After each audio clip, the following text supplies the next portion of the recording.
Muy bien, bueno, sí, es un placer estar aquí con vosotros. Algunos de vosotros vais a recordar que estuve aquí hace, no sé, 2 años creo, participando con Dani en una serie sobre Apocalipsis. Y bueno, me ha invitado a participar otra vez en otra serie sobre Juan. Así que muchas gracias, Dani, es un gran privilegio, en serio, de estar aquí. Pues vamos a empezar leyendo el texto para hoy.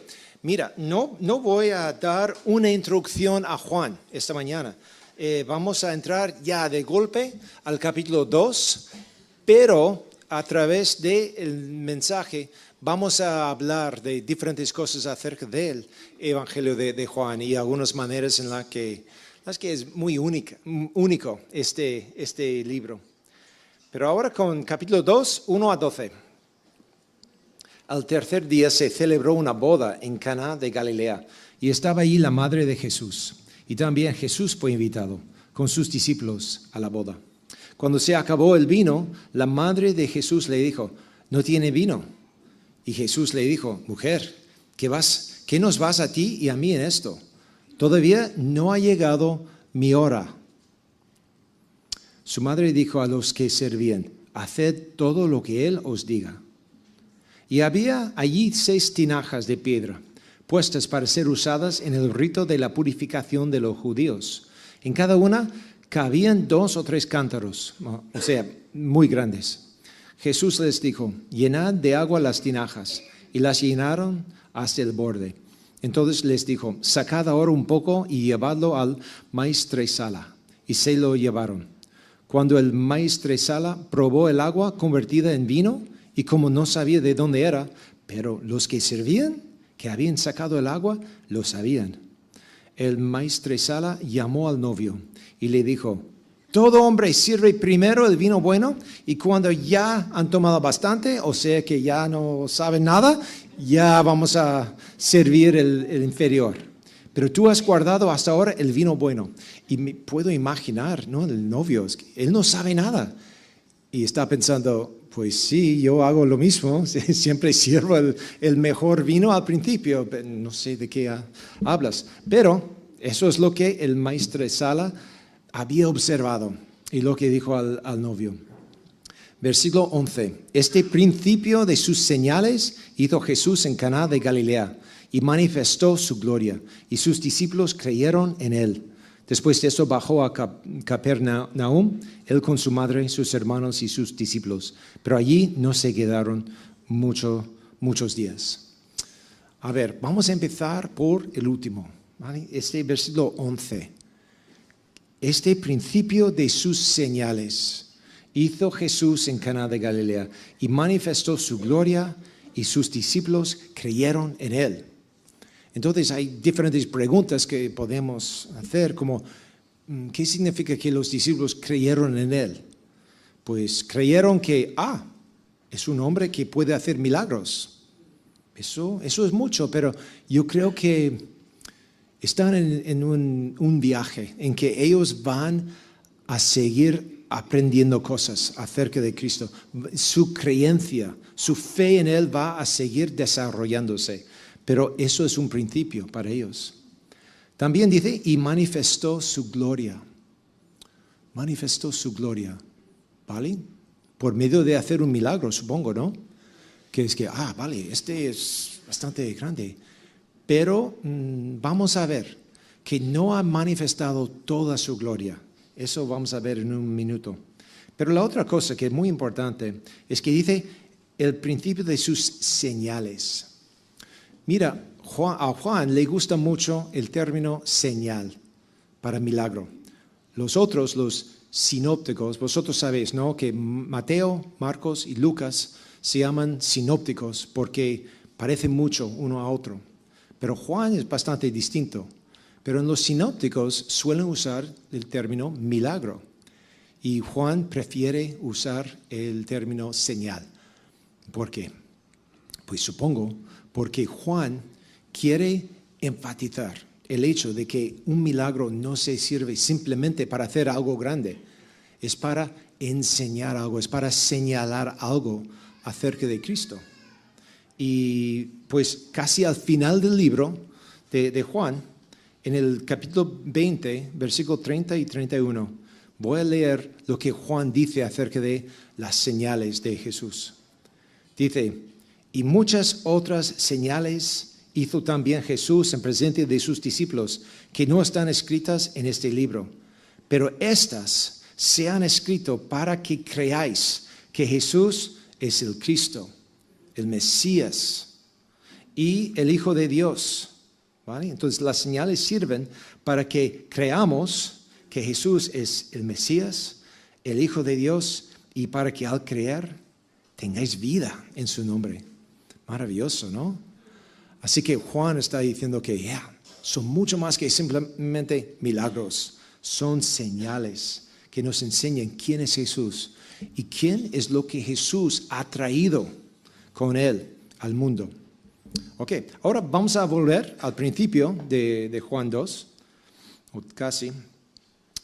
El versículo 3. Cuando se acabó el vino, la madre de Jesús le dijo, no tienen vino. Hay mucho detrás de esas tres palabras, ¿no? No tienen vino. Pues no es simplemente para, bueno, por casualidad, no. Ella quiere que haga algo, Jesús. Y es curioso, ¿no? Que ella se acerca a su hijo mayor, a su hijo muy responsable. Es que parece que este hijo sabe hacer las cosas, no sé, pero se acerca a él.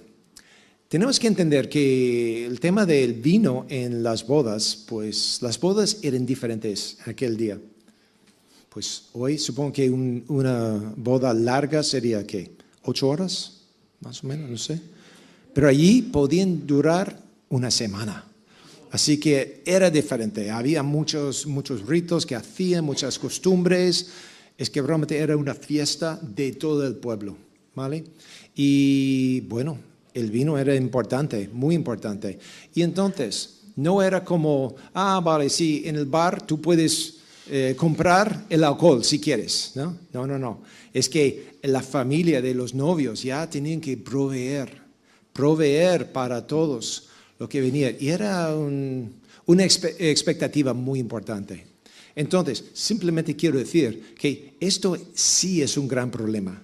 Porque si los invitados, si entienden que pues ya no hay vino, pues eso es algo que va a afectar la reputación de las familias, ¿no?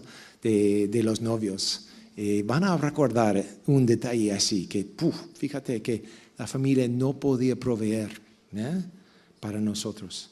Así que María quiere evitar un escándalo, entonces se acerca a Jesús. Y Jesús hace una respuesta muy interesante. Dice, mujer, ¿qué nos va a ti y a mí en esto? Todavía no ha llegado mi hora. Ahora, es difícil entender exactamente lo que estaba comunicado entre esos dos, ¿no?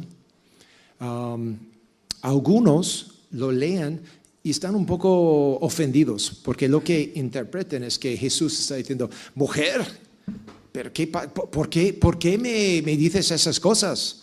No es mi asunto, déjame en paz. ¿Crees que Jesús dijo eso? No creo.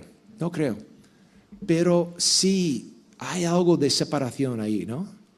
Hay algo de separación. No sé exactamente lo que quiere decir, pero por el contexto podemos entender mucho.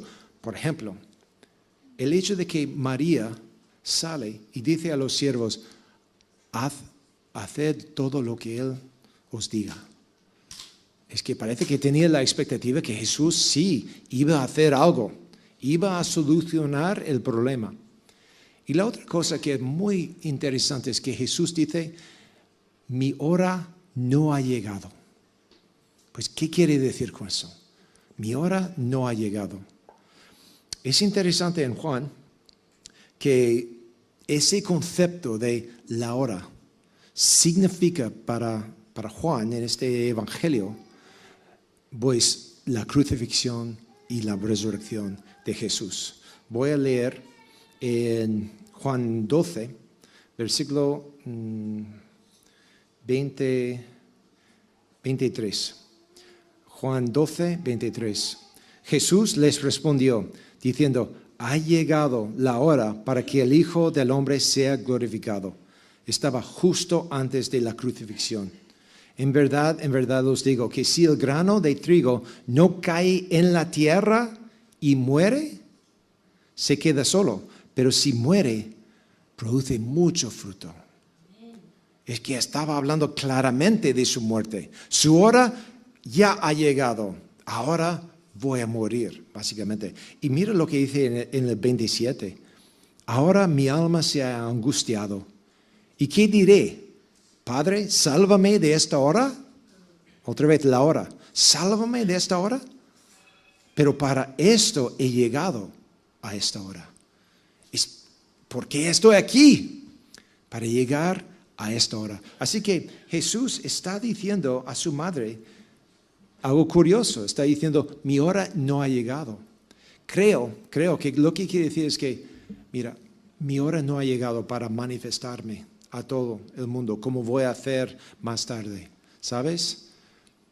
Entonces, es curioso, no sé exactamente por qué se lo dijo, pero al leerlo ahora, los lectores de este evangelio lo leemos y dicen, vale, está llegando, pero todavía no, pero Jesús sí va a hacer algo.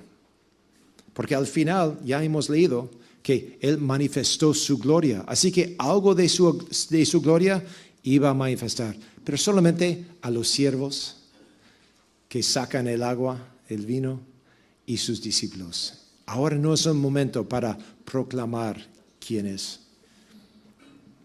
Así que, dice en el 6, ahora entramos en el milagro en sí.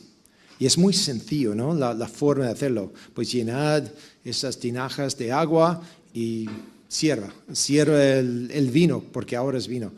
Pero hay 3 cosas que debemos tener en mente y que Juan ha metido aquí para que notemos lo que está ocurriendo. En el 6 dice, y había allí 6 tinajas de piedra puestas para ser usadas en el rito de la purificación de los judíos. ¿Creéis que eso es simplemente una casualidad que Juan quiere mencionar, pero realmente no tiene ninguna importancia? Pues no, vamos a ver en el Evangelio de Juan, él es un artista literario, ¿no? Es que él pone pistas, pone cosas que luego vamos a entender el significado. Es muy, muy interesante la forma en la que Juan escribe. Entonces, por cierto, esas tinajas se usaban para el rito de la purificación de los judíos. Ahora, la mayoría de vosotros sabéis acerca de la ley del Antiguo Testamento, la ley de Moisés, y que era una pieza central de la vida de los judíos, ¿vale? En el Antiguo Testamento, Moisés les dio la ley y ellos tenían que vivir acorde a esa ley. Ahora, la ley era buena, la ley era maravillosa, la ley era un privilegio porque Dios había escogido ese pueblo de Israel para ser su pueblo escogido. Y entonces, ese pueblo no puede vivir de cualquier manera.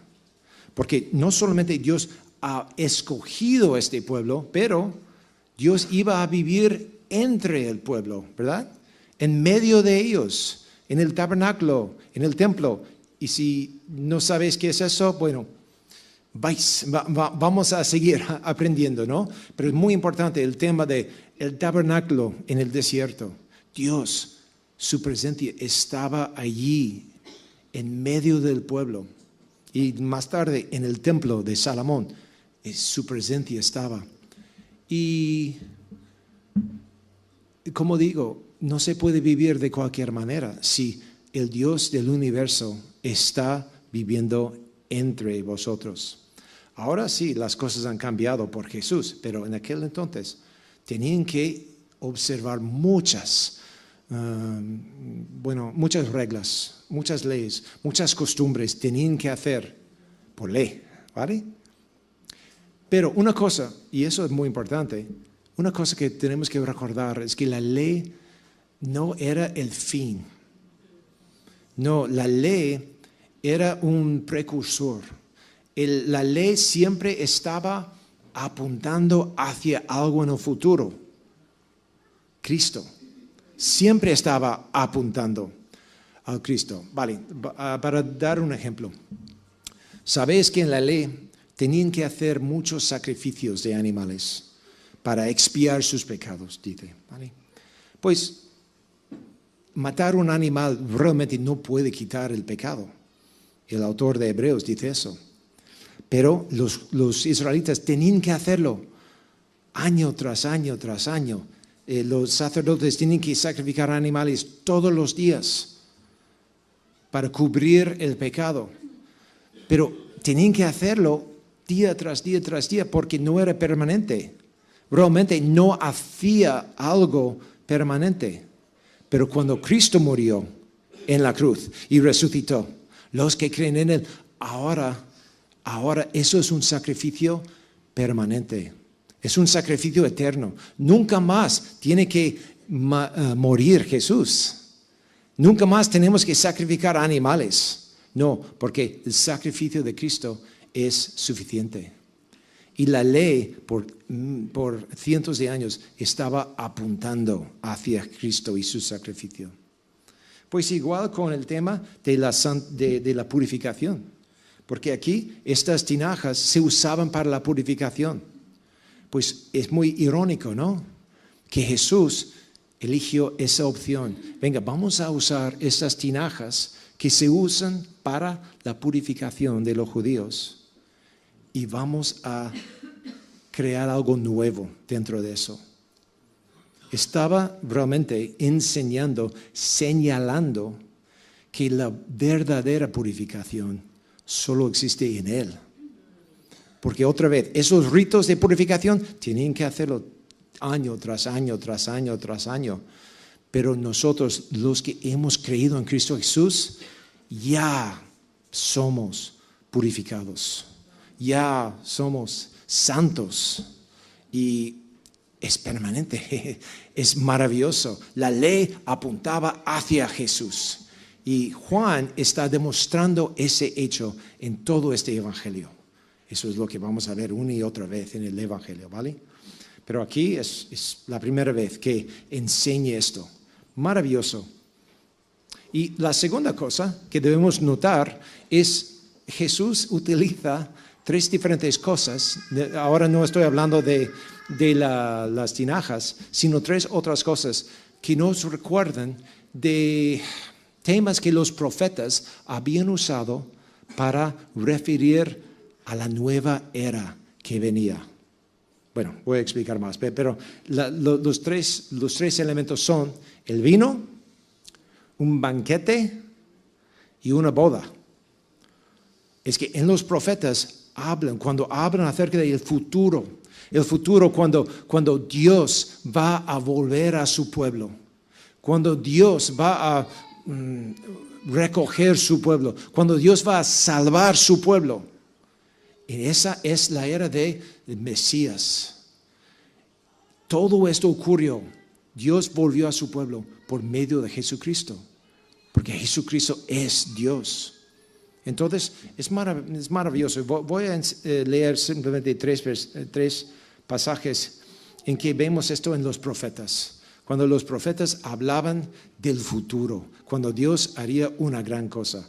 El primero se encuentra en Amós 9:13.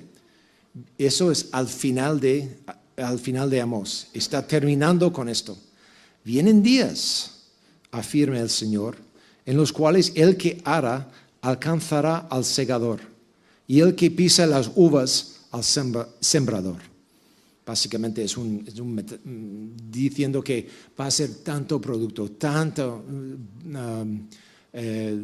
bondad, que los que están segando no han terminado demasiado en los campos y ya es tiempo para sembrar otra vez y no han terminado porque hay tanto. Y dice, los montes destilarán vino dulce, el cual correrá por todas las colinas. Tanta bendición, tanto vino. Es que va a ser una bendición tremenda. Restauraré a mi pueblo Israel Ellos reconstruirán las ciudades arruinadas y vivirán en ellas, plantarán viñedos y beberán su vino, cultivarán huertos y comerán sus frutos. Estaba hablando de Israel, pero en el Nuevo Testamento los autores amplían eso a incluir todo el pueblo de Dios. Eso es un símbolo de lo que Jesús iba a cumplir cuando Él venía. Esa gozo, esa bendición. Pues eso es el vino, también el banquete, porque Jesús hace ese milagro en un banquete. Y dice en Isaías 25:6, y el Señor de los ejércitos preparará en este monte para todos los pueblos un banquete de manjares suculentes, un banquete de vino añejo, pedazos escogidos con tuétano y vino añejo refinado. Un banquete. Entonces, los profetas utilizaban el tema de un banquete para describir lo que iba a pasar cuando Dios volvía a su pueblo, que ahora está haciendo con Jesucristo.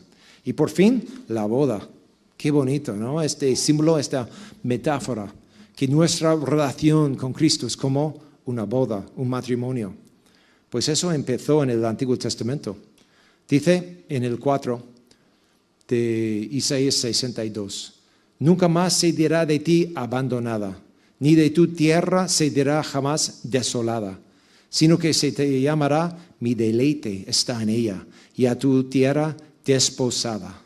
Porque en ti se deleite el Señor, y tu tierra será desposada. Porque como el joven se desposa con la doncella, te desposarán tus hijos. Y como se regocija el novio por la novia, tu Dios se regocijará por ti.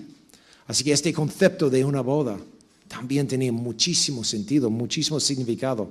Y el hecho de que Jesús escoge una boda para hacer su primer milagro, su primera señal, pues es muy interesante y lleno de significado. Qué bonito, ¿no? Así que, vale. Jesús entonces utiliza el tema del vino, del banquete y de una boda para hacer esa primera señal. Y todo eso nos recuerda que ahora Jesús estaba empezando algo nuevo. La tercera cosa que debemos tener en cuenta al interpretar este milagro de Jesús, convertir agua al vino, es el hecho de que, bueno, lo que significa de lo que Jesús trae. Mira, otra cosa de Juan que es único en los evangelios es que hay muchos dichos o parábolas que Mateo, Marcos y Lucas contienen de Jesús, un dicho que enseña tal cosa, pero en Juan no aparece. Pero es curioso que en Juan muchas veces hay algún acto de Jesús en que él de una forma enseña la misma cosa por su ejemplo. ¿Vale? Un buen ejemplo de esto sería un dicho que dice los primeros serán los últimos y el último será el primero, para hablar de la humildad, para hablar de cómo debemos servir a otros. Y fíjate, en Juan ese dicho no existe, pero ¿qué existe? La historia cuando Jesús lavó los pies de sus discípulos. Increíble que Él se humilló, ¿no? Para hacer esto. Está enseñando más o menos la misma cosa, el mismo concepto. Pero cuando es parábola en los sinópticos, a Juan le gusta hablar de actos de Jesús.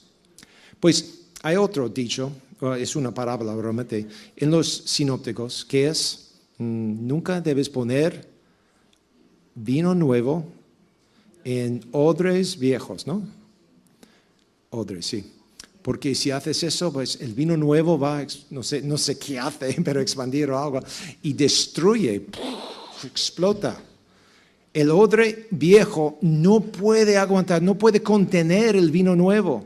Y Jesús utiliza eso, creo yo, para decir que vosotros creéis que yo soy un rabino más, que simplemente he venido para seguir con la tradición del antiguo sistema, de ser un maestro del antiguo sistema. Y Jesús dice que no, Yo soy la meta del antiguo sistema. El antiguo sistema, la ley estaba montando hacia mí y he llegado. Soy diferente, soy el cumplimiento, no soy un rabino más. Eso es como yo entiendo esa parábola de Jesús en los sinópticos. Pero aquí, con este milagro, con esta señal que hace en Juan 2, yo creo que vemos algo muy, muy similar. Porque fíjate, el encargado del banquete dice, es que este vino es mejor, es superior que el otro vino.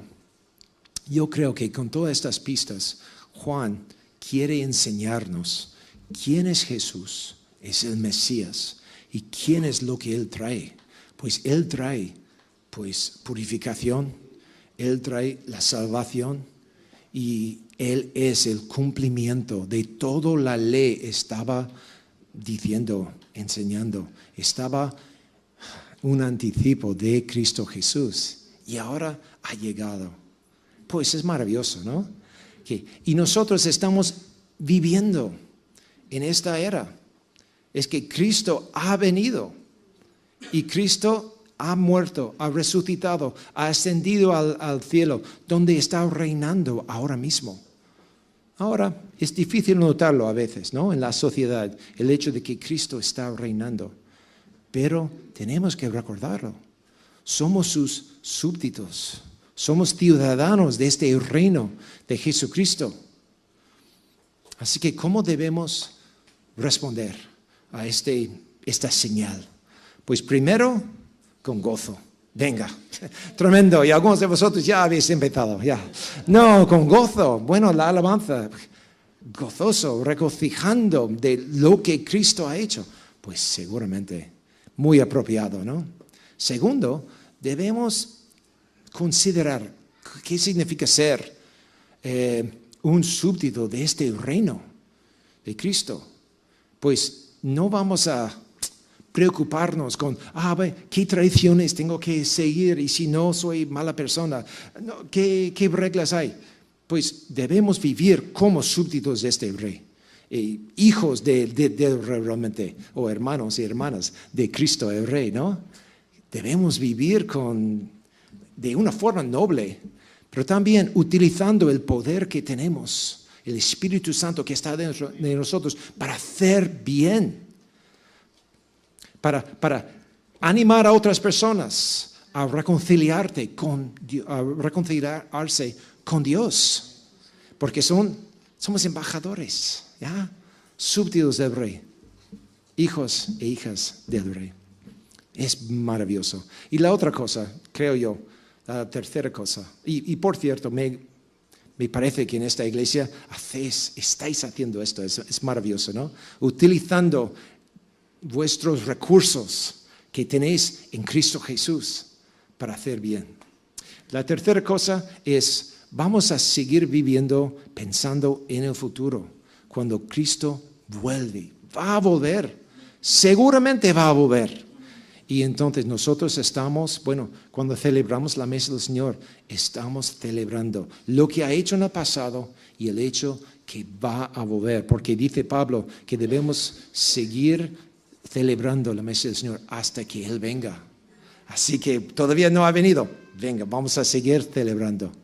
Así que muchas gracias. Vamos a orar. Señor, muchas gracias por tu palabra. Muchas gracias por tu Hijo Jesús, que ahora